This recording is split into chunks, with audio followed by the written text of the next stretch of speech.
You can change the relationship that you have with yourself, which is by far the most important relationship that you have, your friendships, your relationships, romantic relationships, and even some things at work, even some problems that you're experiencing at work. They can all be solved if you look at those things. Hi, my name is Kali. Thank you for watching this.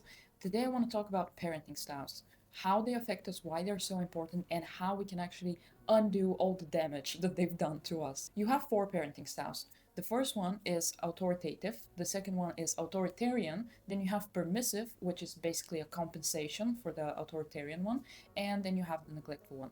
How we measure those styles is by two things: how demanding the parent is, meaning how much control they have over your life, how they set boundaries, rules, what kind of rules they set, what kind of punishments, if there are any punishments for your behavior, what are the consequences, what they teach you about life, how much freedom they give you to experiment, to do your own things, to basically follow your own path, or do they tell you exactly when, exactly what to do? And then the second part you have is warmth. So that can be physical warmth, that can be how close they are to you, hugging you, kissing you, things like that. It can also be emotional. So do they communicate with you about your needs, about your wants, about your feelings? Do they express their own feelings, and do they let you express your feelings? Do you have a positive communication, a constructive conversation with your parent, or is that not a possibility? And also, it can mean the general support. How supported do you feel by your parents? If something bad were to happen to you outside, or you make a mistake in life, do you feel like your parents will be there? They will support you. You have this support system in your life. You have these people that you can always rely on. They will always understand you. And also, just in general, how emotionally open is the parent with you? So, with the four styles, if you look at the authoritative one, these are people, parents who are high in the madness, but they're also high in the warmth, the love that they give you. Then the authoritarian ones, they're very high in control, but they're very low in the warmth. And the neglectful ones, they're basically low on everything. They're low in the demand, they're low in the warmth, they're neglectful. It's basically in the name. And the permissive ones, which are basically the compensation for the authoritarian one, is they're very low in the demand, but they're very high in the warmth. Take a situation, for example, that we've all been through. Let's say you break a vase or a cup, whichever. If you have an authoritative parent, they will make sure that you're okay, that you're safe. This will be their biggest concern at the moment. When they find out that you're safe, they will, if the vase, let's say it was expensive, or maybe it was very important, it was a gift from someone, they will not hide that from you. They will not hide those feelings that they have. They will express them, but they will do it in a way where they will make sure to also tell you that they understand this is a mistake and mistakes happen, people make mistakes, and life goes on. And they will also make sure to tell you some tips. Maybe you played with the ball, maybe you were being careless, anything.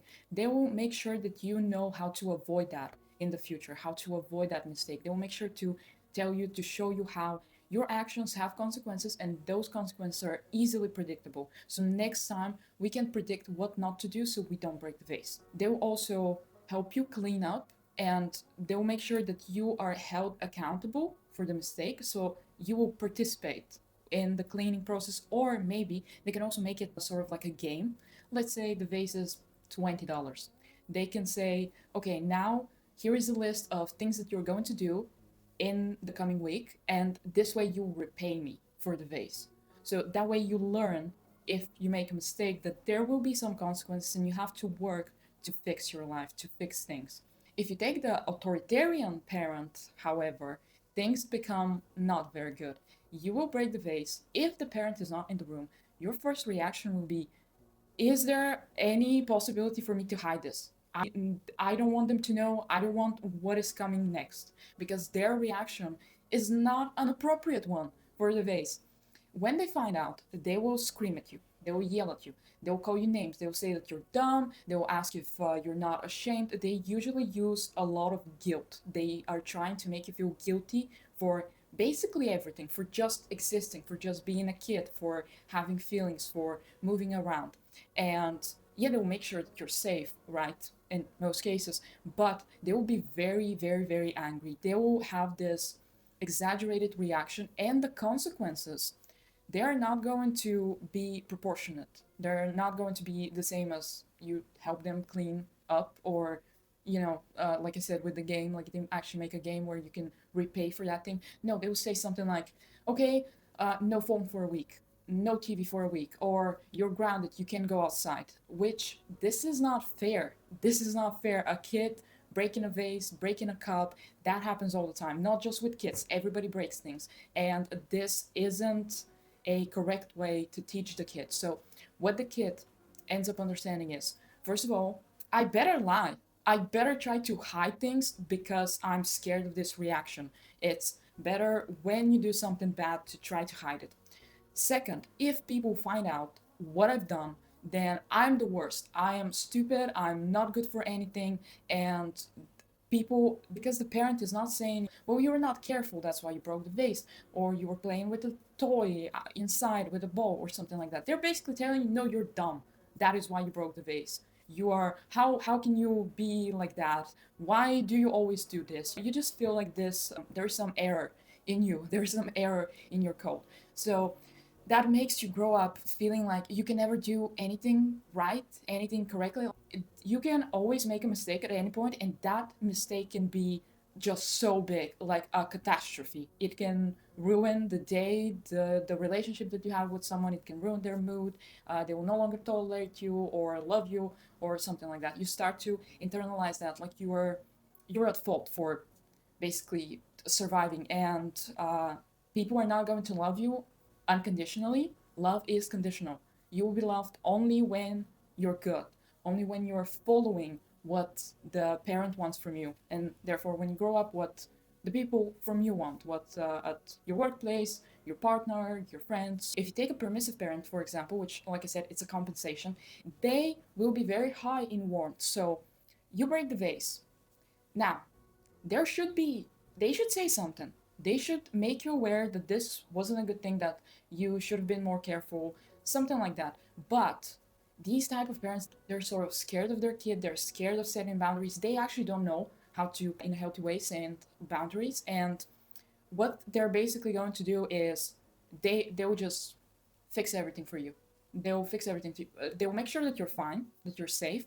And then if you're crying, no matter if that vase was like super expensive and your parent is actually very, very upset, and maybe you were playing with a ball in the house and maybe they told you 10 times, stop playing with the ball, and you didn't listen, and now the vase is broken. Instead of telling you, instead of making you understand, see how predictable that was, see, you didn't listen to me, you should listen to me in the future, all of those things, instead of sharing, this was my favorite vase, this is from my grandmother or something like that, they will just hide all of those feelings. There's no communication about their feelings. The focus is on you, the focus is on the kid. The kid is crying, they'll just make sure that the kid is okay. They will even give you a reward just to make sure that you're fine, that you're not stressed at all. They will, because you broke the vase, they will give you a reward. They will hug you more, they will kiss you more, they will tell you how much they love you, they will leave you alone to do your own thing while they go and clean up the mess without you. Neglectful parent, which is the worst one, is what is concerning is that in some cases they might not even check if you're okay, if you hurt yourself, if you cut yourself. Their reaction most probably is going to be something like, you go and you tell them, Mom, I broke the vase.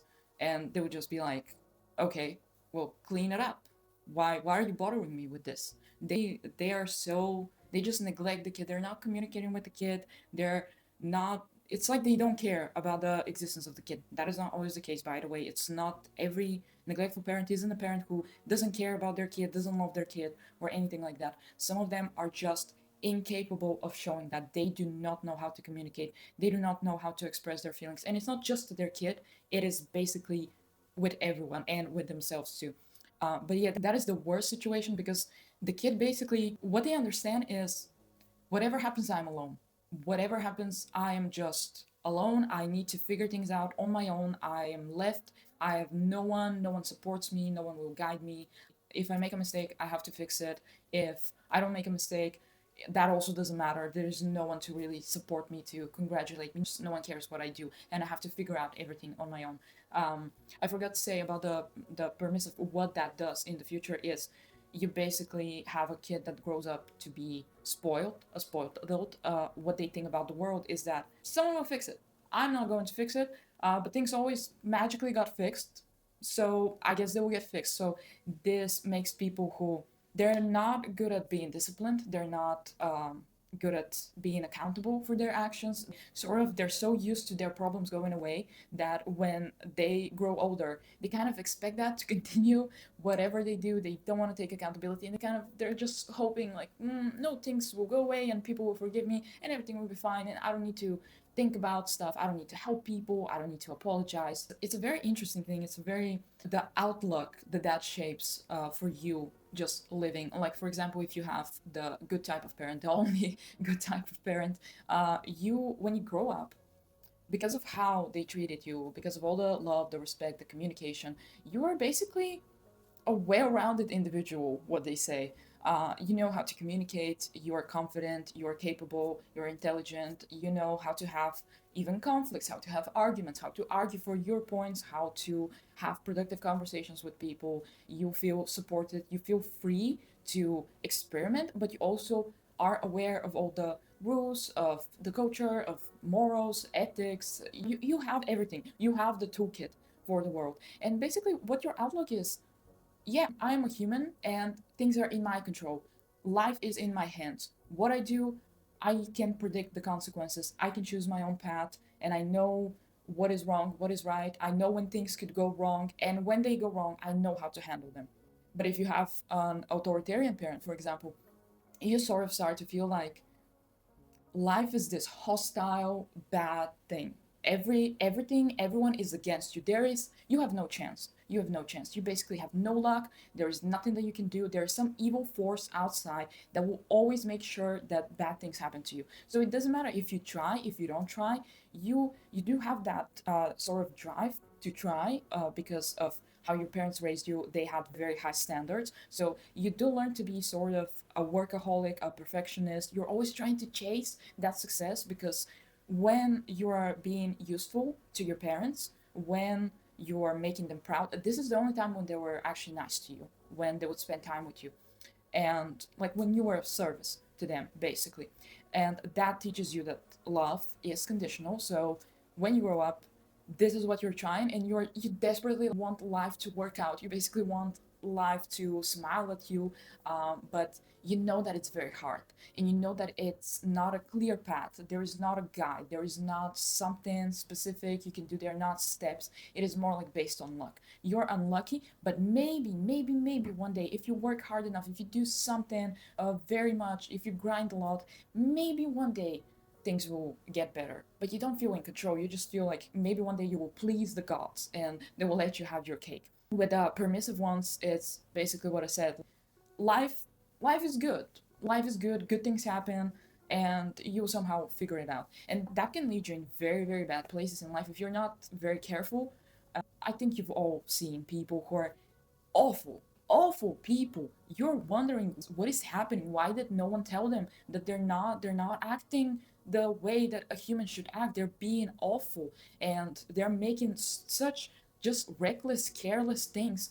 And this is that type of mentality. If your parents didn't teach you about the rules, about the ethics, if they didn't set any boundaries, if no one had any control in your life, if you were given 100% freedom, that is a very bad thing. Kids do need direction. Kids do need guides in life. And when you leave them without that, they can become very reckless and they can do very stupid things and basically ruin their life little by little.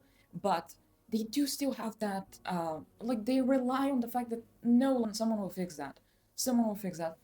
They will go to the casino, they will blow a lot of money, but they just know their parents will help them. Their parents will help them somehow. It doesn't matter. They've always been loved. They are always taking care of them. They will forgive them that too. They will forgive every mistake. So yeah, that can lead to a very, very dangerous place in your life if you see life that way. And for the kids who were neglected, it's basically the authoritarian one. Again, life is just a bad, bad place. You're alone. You're not lucky, and you shouldn't trust anyone because your parents didn't show any care and love and support for you. So, how are you supposed to become an adult and trust someone else? How are you supposed to trust that your friends care about you, that your partner isn't going to leave you? You don't even feel comfortable to even connect with someone. yeah, you may have partners, yeah, you may have friends, but you are almost never really connecting with them. You have this wall because life is scary, and because the parents, the people who you came from, they didn't even support you. They didn't even care about you. So how can you expect that life will treat you any better? You just expect the same treatment from life. Nothing matters really. It doesn't matter what I do. I would just try to survive. Basically, you just try to get a job, get maybe some friends, more like so you can have company, so they can help you with things, so you can be of service for someone, and you will try to get some money, just so you know, like, okay, I made it, I'm safe, I'm not homeless, but that's it.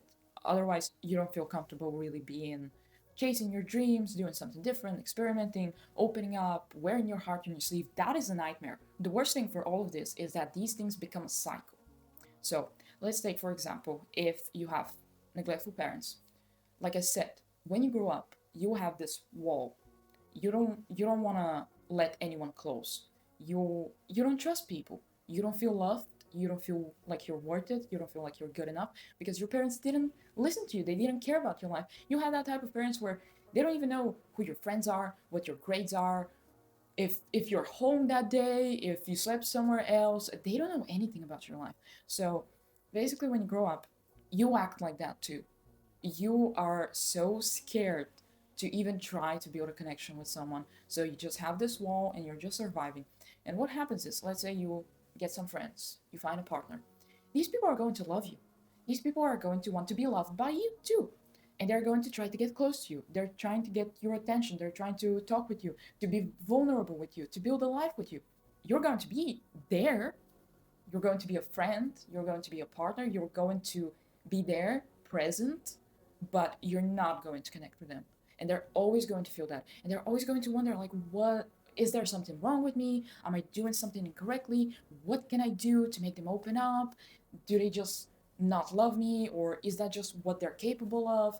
And in the end, you basically repeat the cycle for other people. You still feel like that. You still feel bad. You still feel like you can't trust anyone. You don't feel safe. But you're also doing that for other people. They now will start to feel like you don't love them, you don't care about them, you're not giving them the attention that they require, and they're not going to be happy. And basically, what you end up doing is you neglect people. You become your parents. You neglect people. Which is why I said that a lot of the parents, it's not that they don't care about their kids, it's not that they don't love their kids. A lot of the time, they also grew up with neglectful parents, or they, due to circumstances, maybe they don't have a lot of money and they have to work a lot, or they've gone through some abuse or some trauma. And now, what they're focused on is surviving. So they're just focused on giving their kid the basics to ensure that their kid is safe, is going to school, it has food, it has money, but they are not capable of really giving anything else. That's what happens with you when you grow up in that environment too. You basically become your parents. You become neglectful without really wanting. You do want to connect with everyone, but it does become a cycle unless you work on those struggles within yourself, unless you go to therapy, unless you try on your own to fix all of those issues. They will not go away. You'll just be creating a cycle and a cycle, right? You can have kids, they will feel that, they will become the neglectful parent, then on and on and on and on. It's just a cycle that doesn't stop. With the authoritarian parents, that's why I said that the permissive is basically a compromise, because there are two options. You either become them, so because of how they treated you, because your emotions were never, they didn't care about your emotions, you didn't talk about your emotions, you become a very big people pleaser. You say yes to everything because, again, you do believe that love is conditional and you have to be of service to receive that love. But that also builds this resentment in you. So once in a while, when you've said yes, you've done things for other people that they don't know that you're doing that, by the way, they think that everything is fine, right? Because you're not really communicating that you weren't okay with something, that you wanted something else. What you're communicating is that you're fine, everything's fine. But what you're doing is you're lying to them because you're scared that otherwise they'll stop being your friends, they'll stop being your partner, etc. And then when those emotions, when they bottle up, at some point you explode and you become mean. You start talking basically like your parent.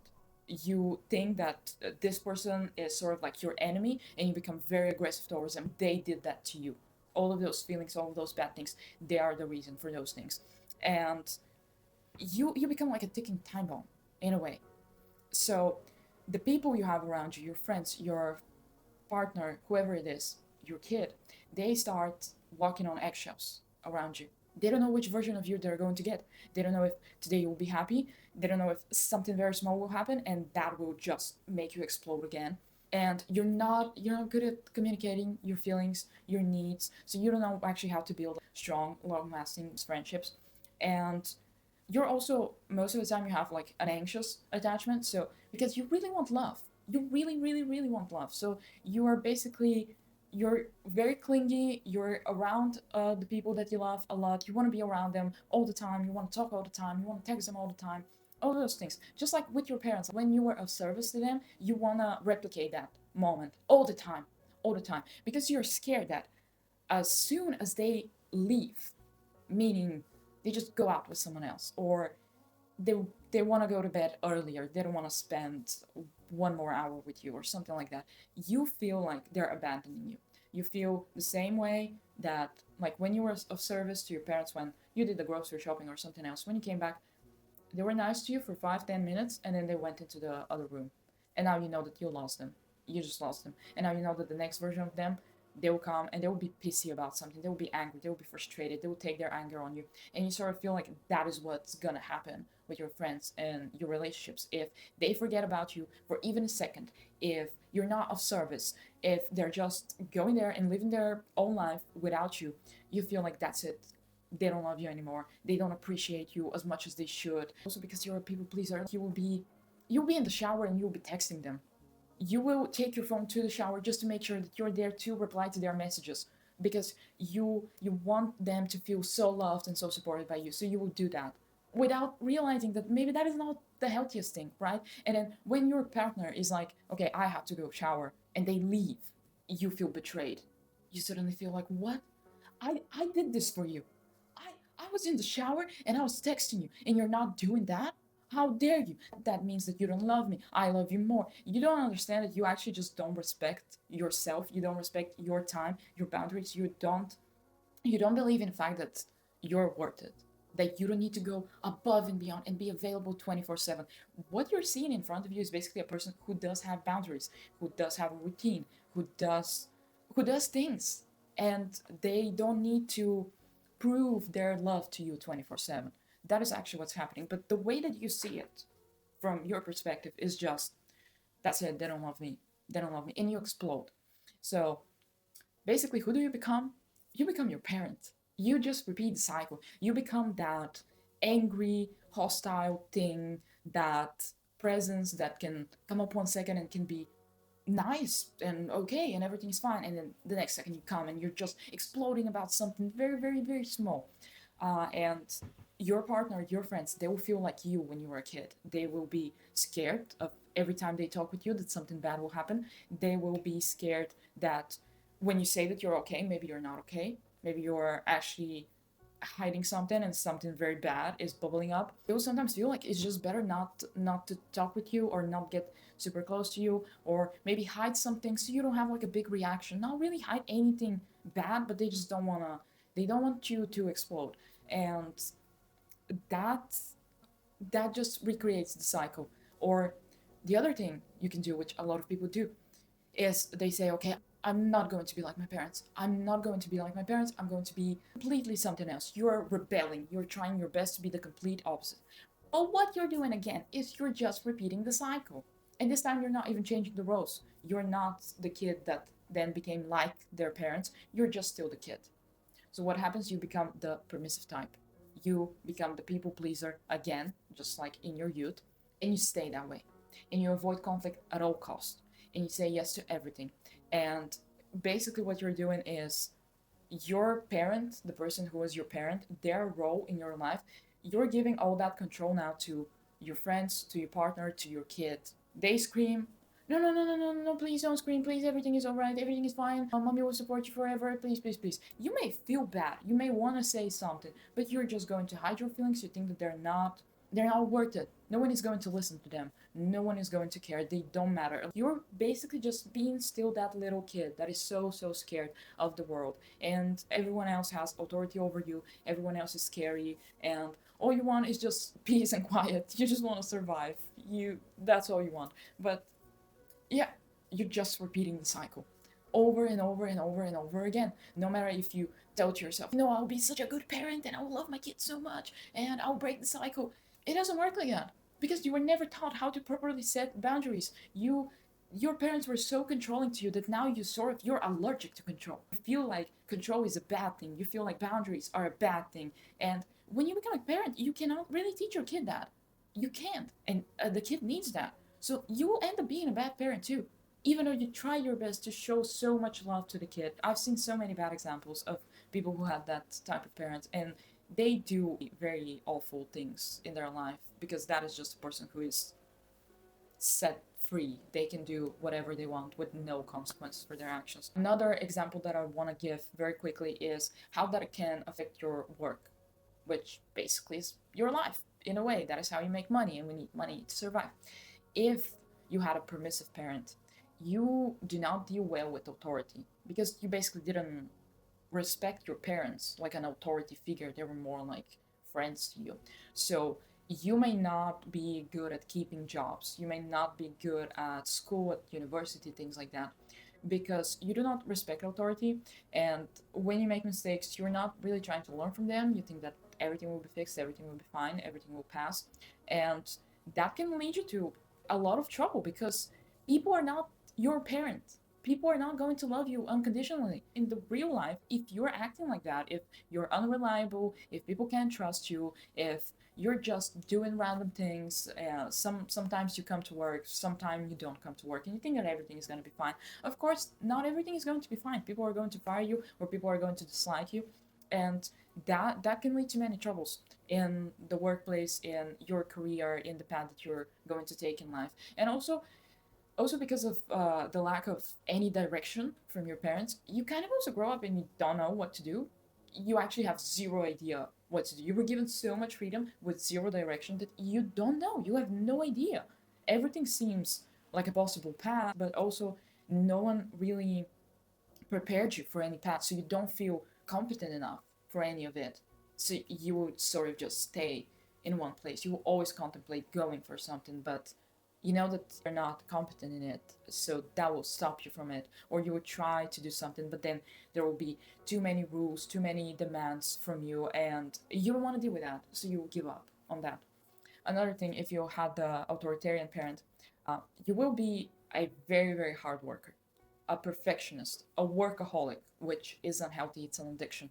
But you're not good, let's say, maybe you will be good with colleagues, but the management isn't going to like you because you are so averse to any conflict, any critique. You feel like everything is a personal attack. So if your boss is trying to just tell you this maybe is more efficient, this maybe is going to be better, they're trying to give you some constructive critique, you're going to feel like that is a personal attack.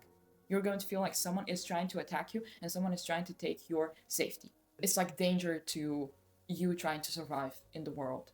So you're one of those employees that are very hardworking. They do an excellent job, but they cannot be controlled.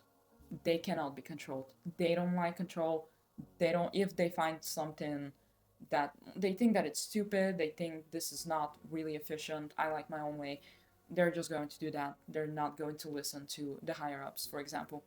And if you have neglectful parents, you'll probably keep your jobs because you're scared, because you know that you're alone. You know that if you lose your job, there is no one to rely on. No one is going to give you money, maybe, or you just feel like that because you're just so not used to communicating with your parents that you feel embarrassed to even try.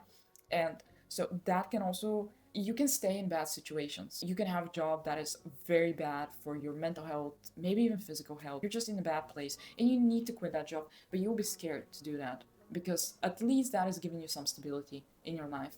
That is at least the only thing that you know, okay, I got it, it's stable, it's guaranteed. Maybe they're not paying me a lot, but I have it, and maybe you're even somewhat important at the job, and that will be very big for you. Even if the job is the stupidest job on the planet, it will still be important to you that at least some people respect you. At least some people are treating you the way that you want to be treated. And you can also just take very small chances, because again, you were never given a lot growing up, and you're trying to survive, so you would just take just anything. You're not trying to reach for the stars. You wanna just get something comfortable, something nice, so you know, okay, I'm fine, I'm surviving, this is all right. So you're not going to use your full potential a lot of the time because you're scared to do it, because you don't have the freedom to do it, and also because sometimes you don't even know it. Again, because if you were neglected, if no one was talking with you, you kind of don't have that. And especially if you didn't have a lot of friends because you didn't trust people, you will grow up and kind of not know. You will miss out on what you're good at, what you're passionate at, because you didn't have that time, you didn't have those years when you were a kid to actually try different things, to go to different places, to try different hobbies, a class or a sports team or whatever. You weren't a part of something. So, how do we fix this? It's quite simple, actually. It is not easy at all, but it is worth it and it's simple. And we already touched upon it. Like I said, if you have an authoritative parent, you will grow up to be a confident person. You will know that you're in control of life. You will know how to handle your emotions. You will know how to communicate with people. And in your life, you will end up forming secure attachments with people. So basically, you're secure in yourself, in your place in the relationship, in the other person, because you know how to communicate. You know what your needs are. You know what you want from life, and you know that you can handle conflict, you know that you can handle tough situations. What you basically have to do is you have to become that parent to yourself now, before you ever become a parent. Because if you don't heal that and you become a parent, good luck. You're just going to repeat the cycle for your kid, and that is not worth it. You have to work with yourself to basically parent yourself. You have to reparent yourself. For example, if you had a emotionally abusive parent, you're probably used to hearing how stupid you are, how lame you are, how ugly you are, things like that. And you probably have the voice of your parent in your head all the time, every day with you. What you do when you're trying to parent yourself in a good way, in a positive way, is you remove everything that your parents were, all of the negativity that they have, all of the control that they have, whatever they wanted from you in life. What you basically have to do is go on a new self discovery journey. Basically, think, what do I want? What did I want to do? What did I want to become? What did I want to study? Who did I want to be friends with? What activities do I like? What was life like before someone else took that spark from me? Before someone else told me to shut up, to be quiet, to listen, to do whatever they say. What kind of kid were you? What were you interested in? What do you really want to do with your life? And how do you want to feel? Do you want to feel like life is this bad place that's against you? You don't want to feel that. You don't like that. You're so used to it. It is an automatic process in your head, but you don't want to do that. I'll give you a very quick example. Let's say you need to go work out. You may motivate yourself by telling yourself how, no, stop it, you're lazy, you're pathetic, get up, go to the gym, do it, it will be worth it, otherwise you'll be fat or something like that. You use tough love to motivate yourself. Stop that. If your parents were neglectful, you may say, well, yeah, I need to go to the gym, but if I skip down, what's gonna happen? It's fine. You easily give up on a lot of things because what's the matter? You don't know. Why does it matter? What if I do it? What if I don't do it? It's fine. Like, life is just miserable. Life goes on, right?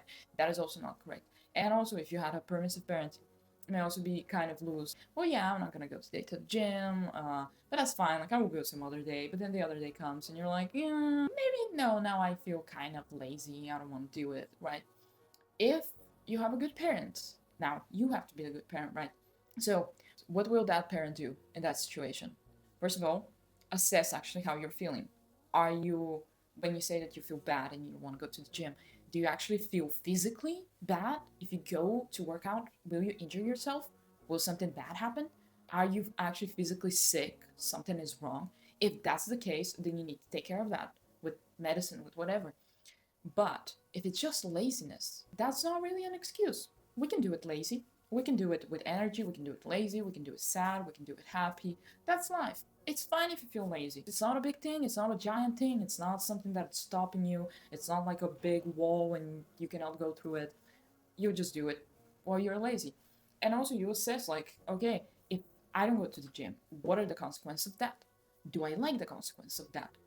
If I don't go to the gym, and if maybe tomorrow I don't go to the gym, if I lose the motivation, the discipline, the routine, what are the consequences of that? Now, if you do that, what sort of place will you be in? Then you will have to rebuild everything again. You're gonna have to start over. Well, that's gonna be very tough. So why put yourself through that? Why? There's no real reason. Why do it the hard way when we can make it the easy way? We can just go to the gym and we can get the consequences from going to the gym. The ones that we like, the ones that are helping us, the ones that will make us feel better, they will make us feel happier, they will make us achieve our goals, whatever goals that we have about the gym. Maybe we can be stronger, we'll get healthier, we'll breathe better, we will walk on the stairs faster and without breathing too much. We'll win. And now we have the opportunity to make a small step to that big goal, to that big win. So why not take it? This kind of conversation, this is what you should basically be doing. Every time that you have a bad thought, every time that you have a limiting thought, every time that you limit yourself, that you try to resist yourself, you try to resist what you need to do, what you have to do, what you know is positive and is going to get you somewhere, or you actually like genuinely like you need to do it. It's a deadline, it's something for work, it's something for university, you need to do it. That will help you do things. That will help you be more positive, and with time, the more you do, these things stack up. So you understand, hey, I am actually smart and I am capable. And look, I was feeling lazy, but I still did that thing. I was feeling scared, but I still did that thing. You little by little will understand, hey, I do have control over my life. Life is in fact in my hands. Like, yeah, of course some things can happen here and there, but even if something happens outside of my control, I still have control over my reaction, over the plan that I make about this thing, over my emotions about this thing. You will understand that it's not your emotions that should control you, it's not other people's opinions, it's not what your mom told you, what society told you. You just try to go for it.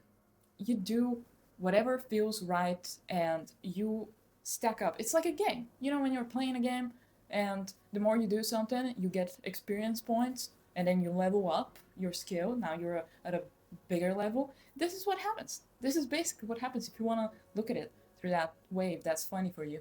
Then, yeah, the more you do it, the more you stack up the experience and then you level up. And at some point, you'll go out and you'll feel confident. You'll feel fine for yourself because you know whatever comes your way, you can do it. You're capable. And you will also feel happier because you're actually now living in your own reality. You're not living in a hostile environment. You're not living forgotten, no one cares about you. You're not living the reality that your parents wanted from you. You're not living in this bad place where like you want love, you want support, but you seem incapable of communicating with the people you love and you keep losing people, or you just keep putting yourself in those bad situations where you have to apologize and you have to feel guilty for your reactions and things like that. All that headache can go. All that headache can go, and you can actually make clear, healthy choices for yourself, and then you can earn that secure attachment. I know that we didn't have it growing up. It wasn't an automatic process, but you can earn that. And once you have that secure attachment, once that thing finally clicks for you, after many, many, many tries, many things that you change in your life, step by step, little by little, at some point it will click in your head. And when you realize, okay, I'm actually a confident person, I'm a secure person, I have this secure attachment now with people, that is when you're free to go. You're free to make kids, you're free, whatever you want to find love, find the one, or just be a better partner or whatever. But you will just have the confidence that this is it. Cycle ended with me. Now, no matter what happens in my friendships, in my relationships, I'm not going to continue that cycle. I'm not going to push that cycle onto other people. I'm not going to dump all of my trauma on them. And if I have a kid, that generational trauma, that ends with me. That will not go to my kid and to my grandkids and all of that. It will not be a cycle that keeps going on and on and on and on. And that's all that matters. That is the biggest goal. Yeah, thank you. Thank you for listening to that. I hope that helped you. I hope that made you aware. I think I will make another video on maybe some more actionable steps, some things that you can do. But for now, I think that just being aware, becoming aware that these things exist, that everything is basically connected to your childhood. And that's honestly fascinating. That is fascinating. When I read about the authoritarian one, I was reading these chapters, books, and it was like someone wrote an autobiography. I didn't write it. I didn't know that someone was writing it about me, but it was basically like someone was following me through my childhood, my teenage years, my early adulthood. Every single sentence was something that I did, something that my mother did, something that I felt, some mistake that I made. It's so predictable. It is so fascinating how predictable that is. You want to tell me that every mistake that I make, every bad thing that happened, every feeling that I had, every thought that I had can basically be summed up with a few sentences, and that was obvious as soon as I was born because of what type of parent my mom was. It makes you go, seriously, that is so lame. That is so lame that I didn't have control. But I think that feeling is normal. We just forget that when we're kids, there is not much you can do. There really isn't much you can do. Even if you were aware of that, even if you found it out, no matter like all of the things that you're aware of when you're a kid, you will have so little control. You can't really change your life. And you also can't change it when you're a teenager, especially with all the hormones and the rebellion and all the friends, the relationships. Everything is so cool and exciting, but also scary. Your thought is you're thinking about other things, and also again you don't have the power to change things. And then also when you just become 18, 19, 20, don't feel bad because, oh well, I didn't do something, I didn't fix my life. Like, how are you going to fix your life? You just, that thing just ended. You just went outside in the real world. You're just isolated from all the trauma. It is fine. It is fine that you didn't have all the answers.